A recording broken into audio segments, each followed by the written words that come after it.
Watch this.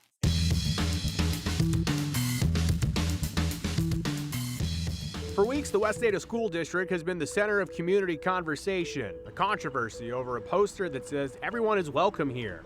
A teacher told to take it down. Tonight, the community gets to talk directly to the school board. We're live. We're also live in Nampa, where Democratic congressional leaders Bernie Sanders and Alexandria Ocasio-Cortez are rallying Idahoans. Had a lot of lives over the years. And if you've traveled through downtown Boise, you've likely seen the Adelmann building with its signature orange turret on the corner. We have the story of a lasting legacy. For weeks, we have been waiting to hear publicly from the West Ada School District on how an "Everyone is Welcome Here" poster violates school policy. Other than internal memos or appearances on a local political podcast, district administration and school board trustees have said nothing about it. We go out live to Brian Holmes at the West Ada School District office, where within about an hour we're going to have the first meeting of the school board since the story broke. Brian, what's it look like out there? Seems like people are starting to line up. Yeah, Joe, there are a few people that are starting to show up here today. Doors are supposed to open at 5 o'clock for this meeting that begins at 6. And I understand there's going to be sort of a rally here also out here in the courtyard outside Renaissance High School and the district office. People showing up wearing their "Everyone is Welcome Here" t-shirts. We've got some signs out here. Some other activities are planned. I'm told, I think I saw Sanders Aodhama also is here. She's going to be speaking to the crowd outside the meeting tonight. As I mentioned, doors opening at 5. They're expecting a large crowd, but they only have room for 60 people up there. So what they're going to do is kind of put everybody who can't fit in that room into a different room and kind of let them watch from there. But this is going to be the culmination of months-long ordeal for Lewis and Clark 6th grade middle school teacher, that'd be Sanders Aodhama, because back on February 4th, she was asked to remove 2 posters from her World Civilizations classroom. One that listed how students are seen in her classroom, valued, respected, that kind of stuff. And the other that said, "Everyone is welcome here," with several hands on the bottom of that poster of various skin tones. Sarah told us her principal told her she had to take it down because, well, that poster violated school and district policy because, well, not everybody believes it, even though she's had the poster up in her classroom for years. And a few days later, Sarah said she put that poster back up, said she couldn't sleep because of it, and said, "I really want to put it back up because taking it down would violate everything that she believes in." And, of course, she wants her students to know that everyone is welcome here. The district refused to back down, even cited state code to kind of reinforce their stance on this. And then Sarah continued to stand her ground as well, writing in a February 14th email to the district, quote, "Interpreting the policy to suggest that posters promoting inclusion should be taken down inadvertently conveys a message that the district prioritizes the protection of exclusionary views over the celebration of diversity. It's crucial where we continue to embrace and promote an environment that reflects our values of respect and inclusion for all." Well, Sarah then reached out to us after she sent that email and then was told, well, no, we're still going to have you take it down at least by the end of the year. She reached out to us and to share her story, which we did on March 10th. School administration and the board of trustees have refused and declined to speak with us at every opportunity about this, about why that poster violates the policy and what about the policy does it violate. But tonight, they do plan to listen to 30 minutes of public testimony. That's 2 minutes per person, so basically about 15 minutes each, unless the chair says we'll go longer, but about 30 minutes of public testimony. And then they're going to have a work session to discuss kind of going forward how to maybe alter this policy, or at least discuss it and maybe alter the policy manual. Specifically, they're talking about taking policy 401.2, that's the one that supposedly Sarah's poster violates, and kind of splitting it up into different sections. And that policy says, school property shall not be used by personnel for the advancement of individual beliefs. It's the desire of the district that the physical environment of district facilities be, quote unquote, content neutral, conducive to a positive learning environment, and not a distraction to the educational environment. But from what I understand, they're hoping to, or at least discussing it and possibly doing that, looking to make a definition of what content neutral is, or at least what it is not. And these are the 4 things that they came up with that they're going to work in that work session. 1, anything currently the subject of intense public argument, disagreement, or disapproval, which, as you know, could be tough to find these days, any political messaging, any contentious ideology, belief, or social issue, and anything likely to incite disruption, distraction, or division within the school community. That's the definition they're going to try to work out tonight. And it also looks like they're going to come up with some sort of district visual review committee. And so how this works was if a school were to get a complaint by a parent of a student at that school about something that's up in a classroom, well, they would try to resolve that on the site issue at the school level, which is what they tried to do with Sarah Adelmann. But they didn't get a parent complaint. That was just the principal telling Sarah to kind of take it down. So when they get that complaint, they'll try to work it out. If they don't, there will be an appeal process that they would then appeal to the District Visual Review Committee, and it's going to be based on that definition that they're hoping to work out tonight. That committee is going to consist of the Director of Support and Accountability, district personnel, and parents that are located or within that school district. And it's going to be at least 5 people, and 50% of that will be parents of that committee. So they will have 10 days to come up with a decision. So basically what they're trying to do, define what content neutral is tonight, set up a review committee that will help address this. But we're going to find out tonight, and I've heard from several people here, these will still not answer the question, what is wrong with a poster that says everyone is welcome here? What about that violates the policy? And given these definitions, how would that even be considered a violation of that?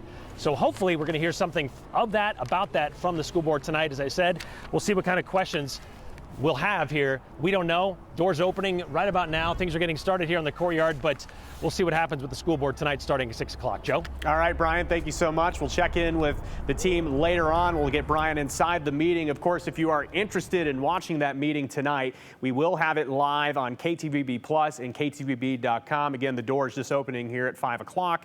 The meeting itself scheduled for 6 o'clock. Again, only 30 minutes for public comment, so at 2 minutes apiece, only about 15 people will be able to address the school board if they stick to that 30 minutes. We will find out, though, how that looks in a matter of time. Also happening in a very busy day in the 208, Vermont Senator Bernie Sanders has made his way to the Gem State. It's a part of his Fighting Oligarchy tour, and he's doing that from coast to coast. And tonight here in Idaho, he's joined by special guests, Representative Alexandria Ocasio-Cortez. The rally at the Ford Idaho Center in Nampa set to kick off soon, actually the same time as the school board meeting. But this is where we find our Aspen Shumpert. Aspen, I really don't see any empty seats there. Looks like a packed building in the Idaho Center. What's going on there? Yeah, Joe, it definitely is packed here in the Idaho Center. Now, people were in line outside for hours this afternoon. The venue tells me over 10,000 people RSVP'd for this event. Now, for the majority, people have taken their seats. They're inside. They found their seats, and the events are getting kicked off. We just heard from some opening speakers, and we're going to hear from a band here soon. But we're getting things kicked off, and there was a shout out to House Minority Leader Alana Rubel just a second ago. She's up by the stage. Now, there's a diverse group of people here today, drawing people from all parts of the state and all different age ranges. Additionally, we talked to several people in line who have been longtime supporters of the senator, but then there were a handful of others that recently began supporting Sanders. I think in the beginning, I didn't really resonate his message about the oligarchy. I guess I didn't see that coming. And I feel like now he really was telling us what was coming down the road. And so I think you always need to keep an open mind and listen to a new message. Attendees are saying they hope to hear a message of unity and hope today. Others say they decided to attend after recently feeling a large divide in the country. If you can hear, the band is just getting started, so I'm gonna send it back to the desk, but we will be here for all of the rally tonight and bringing you more updates tonight on the news at 10. All right, Aspen Shumpert reporting live from the Ford Idaho Center. You may be wondering what band's actually on stage. It's a local band Built to Spill, just as an informational piece there. By the way, Idaho's Governor Brad Little and the Attorney General Raul Labrador both speaking out on social media this afternoon, saying that conservative policies work. Of course, addressing the action out in Nampa, but a sold-out crowd there at the Ford Idaho Center. We'll have more coverage for you tonight on the news at 10. Some other news and notes in and around the 208. Lori Vallow Daybell is back in court, and a ruling on Idaho's abortion law is out of court. Our Abby Wilt tells us details on that and more in the 411. And what was the cause of his passing?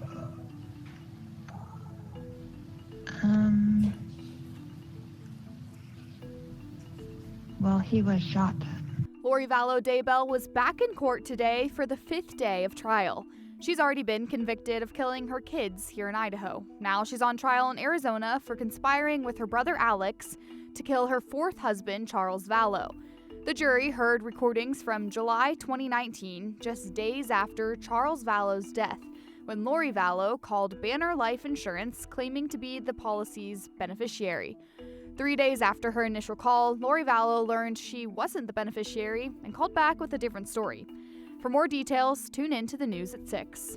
Remember, you can stream the entire trial on KTVB Plus every day. Just download KTVB Plus on your TV and watch for free. This mixed ruling from the court does not go nearly far enough in protecting the women and families of our state. A district court judge issued a ruling Friday broadening the exceptions listed under Idaho's near-total abortion ban. Patients should now be able to get an abortion in Idaho if they have a health condition or pregnancy complication that presents some risk to the patient's life. Previously, abortions were only legal to prevent a mother's death.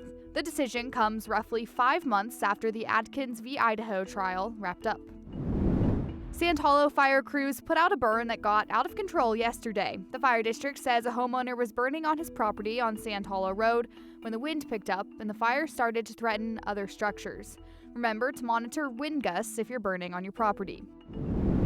The city of Twin Falls is warning pet owners to remove the burr buttercup weed from their yards. The invasive weed spreads rapidly and grows hooked burrs that get stuck in the paws and furs of dogs and cats. The weed blooms early, making people mistake it for a welcome sign of spring rather than a weed that will grow burrs. The city says the easiest way to remove them is by pulling them out before they produce seeds because they do spread quick. And that's the 411 on the 208. I'm Abby Wilt.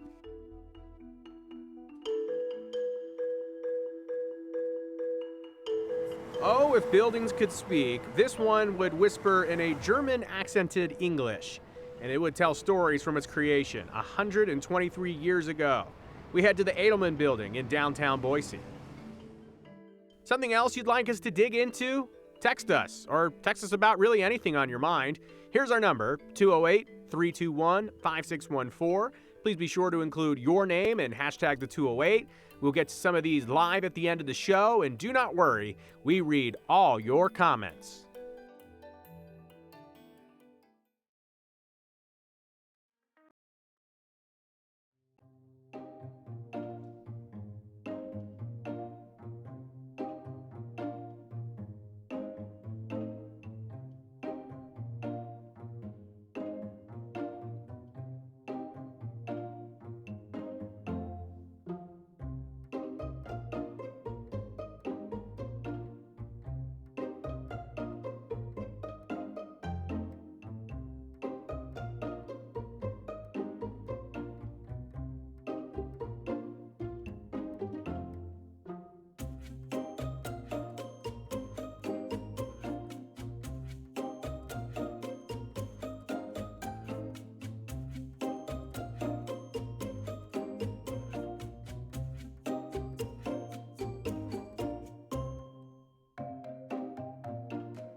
Follow the road from the Boise Depot all the way down to the state capitol, and you will pass a building with a storied past. It's been a witness to more than a century of change, long before Boise's skyline started reaching for the clouds. If you've gone downtown, you've noticed the Adelmann building, whether you knew it by name or not, and it's got that iconic orange turret right there on the corner. As it holds its ground, Hunter Funk explains that it's now up for sale, and she shares the price tag that comes with the preserving of its legacy.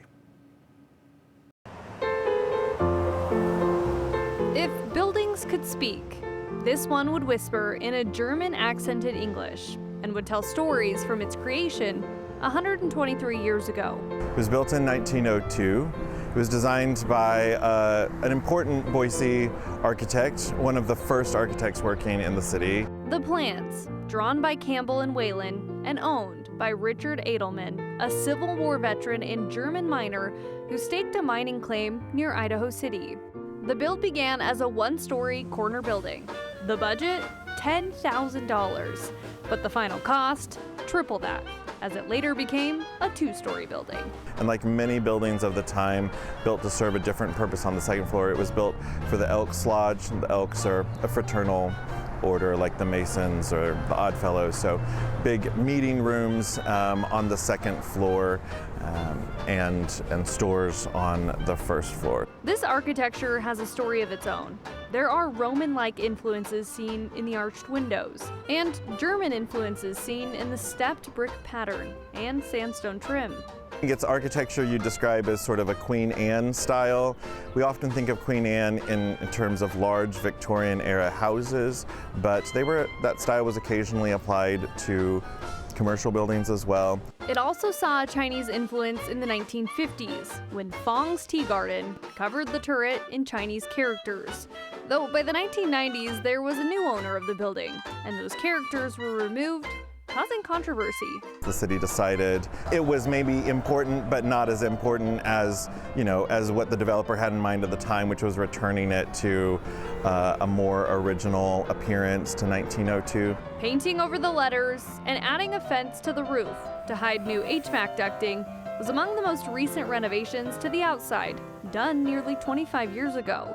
The businesses on the inside are the only things that continue to change. It's had a lot of lives over the years. It stands at the corner of Idaho and Capitol Boulevard, not just as architecture, but as an autobiography, watching glass towers rise from its perch and newcomers call Boise home. Though, the storied history now faces a new future.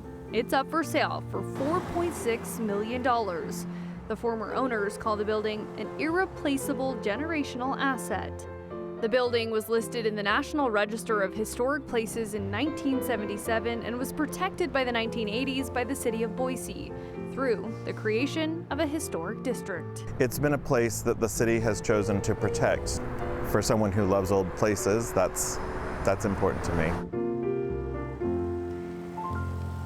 And the new owners will have to get approval if they want to make any of the changes to the outside of the building. They get that approval from the city. As for the inside, though, that has continued to change as there's been new owners in and out of it. And there's been so many businesses and restaurants that have been in and out. Just during that story, we're reminiscing about some of the old things that used to be in the basement there. Yeah, you mentioned Devil's Den. Devil's Den, the Space Bar was down there. One thing also I wanted to go back to real quickly, Brian and I were looking at the black and white photos down Capitol of what it looked like 100 years ago, what it looks like today. Yeah. It's amazing just to see like the stagecoach cars coming down Capitol, and now you think about all the e-bikes and everything. Yeah. Standing the test of time. I was going to say the other thing, too, if you ever look down and you notice that it kind of like is lopsided, it's because you have the historic side versus the new side. Oh, fun fact. Okay. Interested to see what'll happen. It's one of those places, whether you know it or not, you've definitely been by it. Yeah, 100%. All right, Hunter Funk, thank you so much. We'll be back after this. Our program wouldn't be the same without you. Powered by the comments from the people. Maybe there's something you want to share with the community, or maybe just us. Text us about it. 208-321-5614. Please include your name so we can give you credit, and hashtag the 208 so we know it's for us. We'll get to some of these live at the end of the show, and whether we show them on TV or not, be assured the 208 team is always keeping an eye on the text line.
you catch that over the weekend? That was April's full moon, nicknamed the pink moon for the pink flowers that start blooming this time of year. Skies were clear all weekend long to catch a great glimpse of nature's flashlight, as I like to call it. So that full moon is waning now, but we still have clear skies in play and much warmer temperatures. We're up near 70 right now in Boise. For some perspective, yesterday we only hit 60 degrees, which is pretty seasonable for mid-April. So warmer than normal today. Lovely sunshine out there. It's been a little bit breezy, but that's about the only weather wrinkle today. Highs or temperatures, I should say, at 72 in Nampa right now. Just beautiful for the lower valley. Mid 60s out in the Magic Valley. Haley has even hit the 60s, and we're in those mid 50s from Stanley out to McCall with nothing but sunshine overhead. And yes, the winds have been a little bit on the annoying side, but nothing too destructive to ruin your evening. But still, if you're maybe planning dinner on the patio, just watch those napkins. They might fly around pretty easily with winds around 15 miles per hour in some spots. Otherwise, the rest of your evening looking really lovely. That sunset inching closer and closer to 8:30. That will happen on the 17th of April. But all in all, lots of nice weather to enjoy the next couple of hours before that sun goes down. All right, as we look at our big weather picture, high pressure in control today, tomorrow, and most of Wednesday. But tomorrow ends up being the warmest day of the extended period, as the axis of this high pressure will be right over southern Idaho tomorrow. And then there's two systems we're watching that will have a big impact by Thursday. System number one, the stronger system, will ride up and over our ridge and eventually drop down along the Continental Divide late Wednesday into Thursday, eventually merging with this weaker system that will start making its way northward over the next couple of days. So all in all, big changes to our temperatures coming in. That's the big takeaway for the valleys. There is a chance of some precipitation, but at this point looks pretty slim. So here's a live look at Sun Valley this afternoon. You see that snow melting away from the golf course. Snowmelt will continue in the coming days as the Central Mountains will hit the mid 60s Tuesday and Wednesday. Look at the change though, as that system brings cold air in from Canada. We see a 20-degree temperature drop from the mid 60s in Sun Valley on Wednesdays to highs only in the mid 40s on Thursday.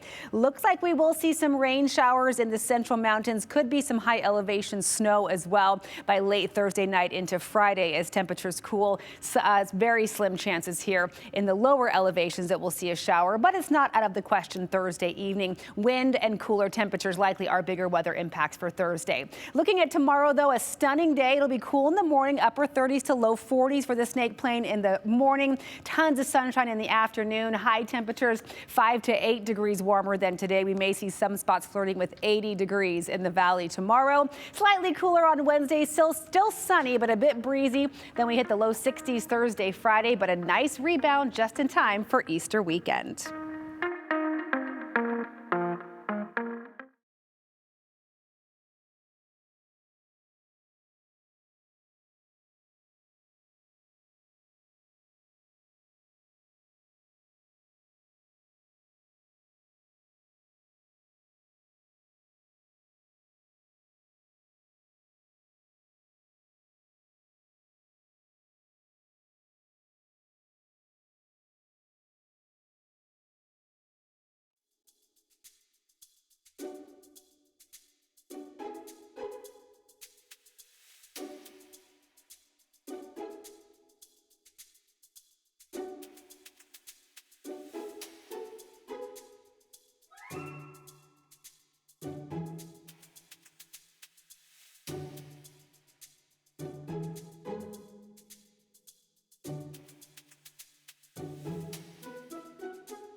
To the big board to end Monday here on the 208. We will start with our first comment.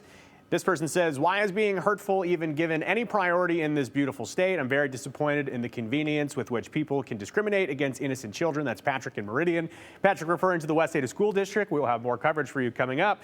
Live streaming at 6 p.m. when that kicks off, the big school board meeting. This person says, oh, geez, you said sold out. I believe it was free. And how many were bussed in on TV? How many protesters tell the truth? I appreciate this comment. So to be fair, saying it was sold out, the Bernie Sanders event in Nampa, it was not a paid event. So we should have said it was a full house. No one paid to be there. In terms of people being bussed in, you are entitled to that opinion. I have not seen any evidence to the contrary. I want to be very clear. You may remember Kamala Harris had 116,000 votes just in Ada County. So filling about 12 to 14,000 people in the Idaho Ford Center, that's not out of the question. But we will also have coverage about the protest. This person says they remember there was still the rails in some of the roads downtown. They moved here in '89. One of you asked if we read all the comments. We do. Have a great day. Continue with us and watch free now on the KTVB Plus app everywhere you stream.